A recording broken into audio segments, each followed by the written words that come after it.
心来祈祷。至圣的上帝，我感谢你，伊咱是透过圣歌对所吟的诗歌，我看见主你为咱所陪伴的是遐尔啊水，遐尔啊丰富的生命，由我用这的生命来吟诗，也有做的作曲家也用伊的生命来作曲，愿同心合意，而且将所有一切上好的拢配合你。也恳求主你帮助阮，伫今仔日献入主日，阮会当对头到尾领受主你丰丰富富的恩典。互阮伫时光、伫讲道、伫读圣经种种的服侍的中间，阮当经历主你丰盛的疼。阮安尼祈祷仰望，我是奉主耶稣基督的圣名。阿门。啊，所以今仔日是和堂礼拜，所以今仔日牧师会用尽量用华语来讲道。今天和堂礼拜，牧师就用华语来讲正道。像今天的经文是记载在列王记下第2章19到22节，这是一个在记载是以利沙先知以利沙所行的一件神迹。耶利哥城在以色列人还没有进入到迦南地的时候，它曾经是迦南地一个相当重要的住房城。它的城墙非常的高耸壮阔，看到就哇，就管嘞，就高垮。所以当以色列人准备要从旷野进到迦南的时候，上帝他就超前部署了。上帝怎么超前部署呢？上帝呢，他就一直对他们信心喊话。当我们在读约书亚记的时候，会发现约书亚记一开始，上帝最常说的一句话是什么？4个字。5个字，丢公勇重大，要刚强壮胆。除此之外，上帝又使约旦河的河水被挡在上游，让这一大群好几十万人的以色列人呢，从约旦河床这样子跨过河床，进入到迦南地。上帝不断透过有形无形的神迹，透过有形无形的将这些事件来兼顾这些以色列人的信心，以至于当他们在面对耶利哥城，当他们看到耶利哥城的时候，不至于丧胆，不至于太过于无奈，也不至于失望。以色列人进入迦南后的第一场战役，就是在耶利哥城这个地方发生。我想这场战役的叙述，每一个只要有读过儿童主日学的会友或是悟道友，你们应该都很熟悉耶利哥城墙倒塌的这个故事。请问，耶利哥城墙，上帝让他们绕几天？7天。好，考一个数学题，总共绕几圈？1、2、3，总共绕13圈，对不对？前面6天，1天1圈，后面最后那一天是绕7圈。好，这个然后呢，就这样子绕，看似不可能的，通通变成可能了。城墙就这样子倒塌了，整个崩落，整个倒塌下来。在约书亚记的第6章26节，这里有说到，当时约书亚叫人起誓什么呢？就是有兴起重修这耶利哥城的人，如果有人想要重建耶利哥城，那么他会在耶和华面前被诅咒。只要重新修建耶利哥城的人会被诅咒，怎么诅咒呢？当这个城墙它在立根基的时候，当他在重新立这个耶利哥城的根基的时候，他的长子一定会死。当他安立门框的时候，他的幼子也一定会死。好，从约书亚记他们以色列人进入迦南过去了好几个世纪，然后我们进入到列王记的记载。在列王记里面记载有一位以色列王亚哈王，他下令重新修造耶利哥城。所以在我们在这个月我们读列王记上的时候呢，在列王记上16章34节，这里有记载说，亚哈在位的时候，有伯特利人希勒重新修建耶利哥的城墙。也是亚哈王吩咐命令他，命令一个人，就是伯特利人希伊勒重新修造耶利哥城。果然，他在立根基的时候，他的长子死了；当他在安立门扇的时候，他的幼子也死了。正如耶和华借着约书亚所说的话，上帝的话从来都不是说着玩的，上帝的话从来都不落空。很多时候我们好像没有看见上帝的话应许，好像没有看到上帝的话成就，那并不是还没有成就，那并不是没有成就，只是我们人生命的有限，还来不及看到它成就，然后我们就过去了。在今天的经文第2章19节，耶利哥城的人对以利沙说：“这城的地势美好，这耶利哥城是这么好、这么肥沃、这么棒的一个地方。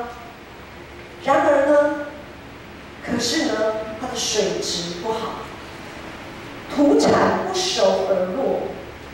这个耶利哥城，它虽然重新修造了，它依然有坚固的城墙。”它的市郊、它的城郊也有非常肥沃的土地可以耕作，只是它的水质很差，好像似乎还难逃这个耶利哥城，似乎还难逃被咒诅的命运。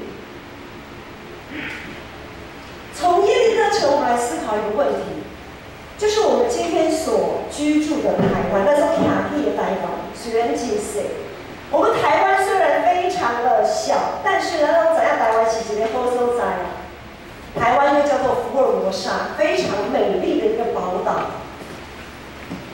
有许多的祖先在台湾，好几百年前，好几个世纪，有许多的祖先在台湾耕作、开垦、建设。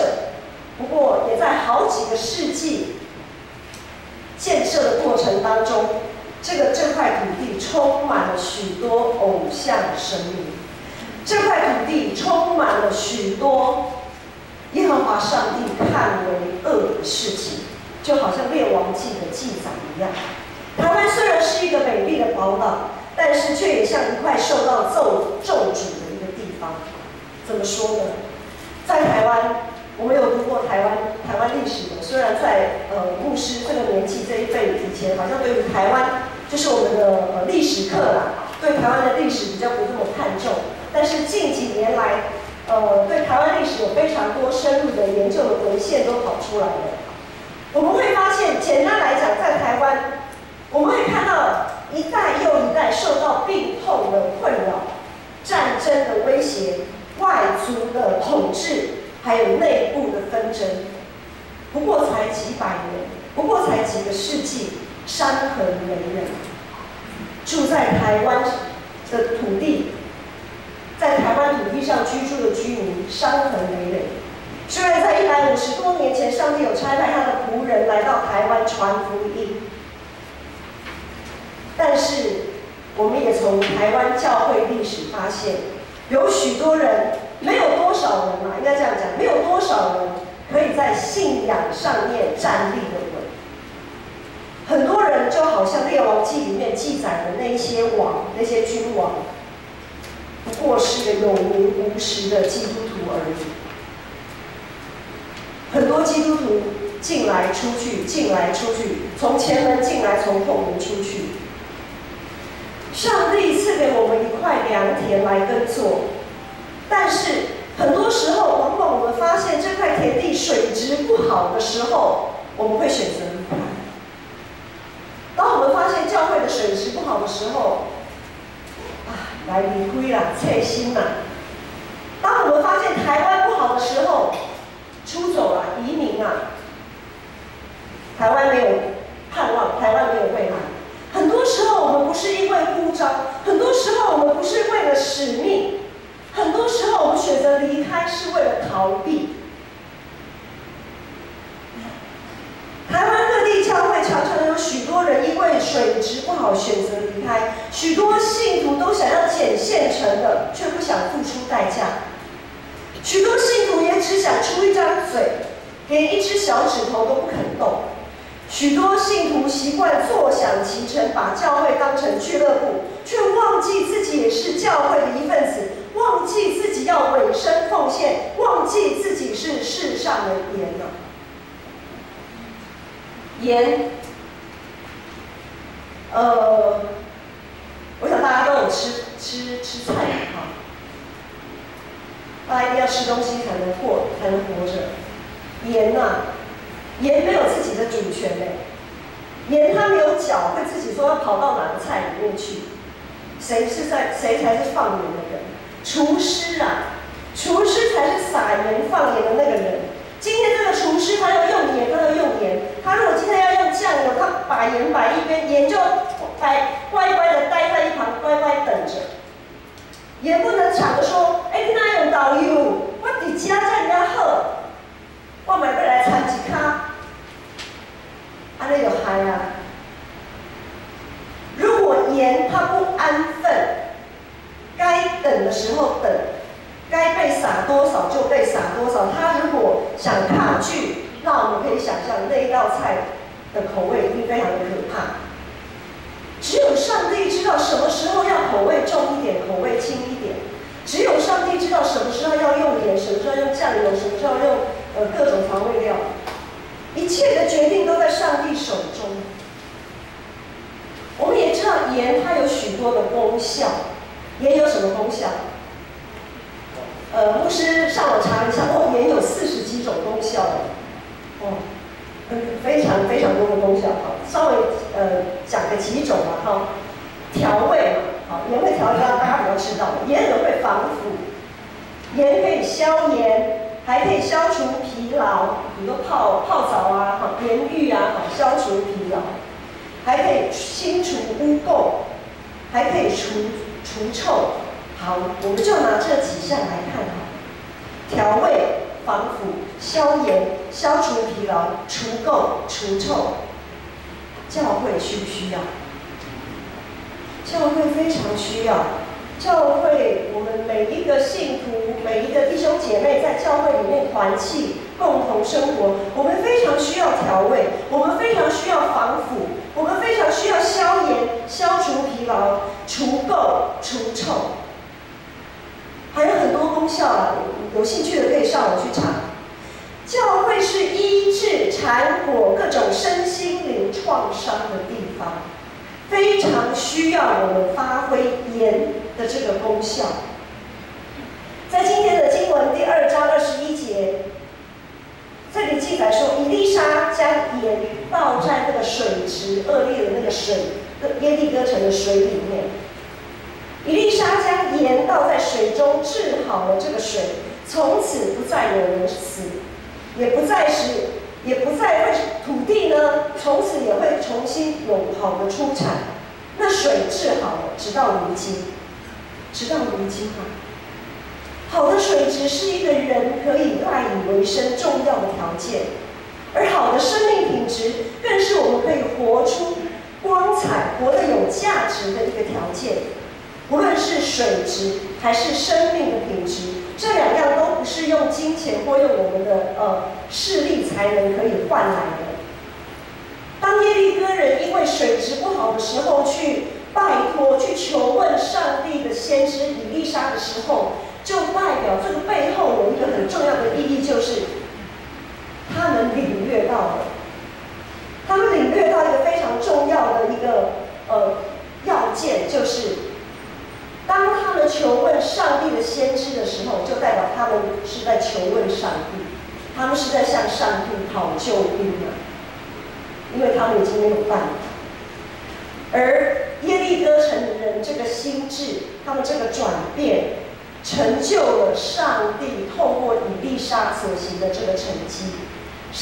只有上帝可以将咒诅变成祝福。弟兄姐妹，可能你已经发现，在教会里面有一些不好的现象，可能你会发现，在教会里的水质好像不是那么的好，也发现，在教会里面你的弟兄姐妹的生命品质也不是那么的优。或许你现在正在想着，不如离开吧，很想离开，因为我看到了服的这些事情。但是耶稣对我们说，我们是世上的盐，并且我们要成为彼此的盐。按着上帝，我们要让上帝按着他的心意，将我们生命的盐撒在彼此的水泉里，让每个人生命的水质可以变得好，并且可以按时结果子。弟兄姐妹，牧师再说一次，这也是耶稣对我们所说的话：你们是世上的盐。弟兄姐妹，你们是世上的盐。无论教会还是世界，我们每一个人都是上帝所重用、看为宝贵，是那不可或缺的存在。耶稣在我们里面，我们在他里面。我们要在上帝所赏赐的每一天，天天用盐彼此调和，用纯洁的友谊彼此相爱，让这世界可以变得更美丽。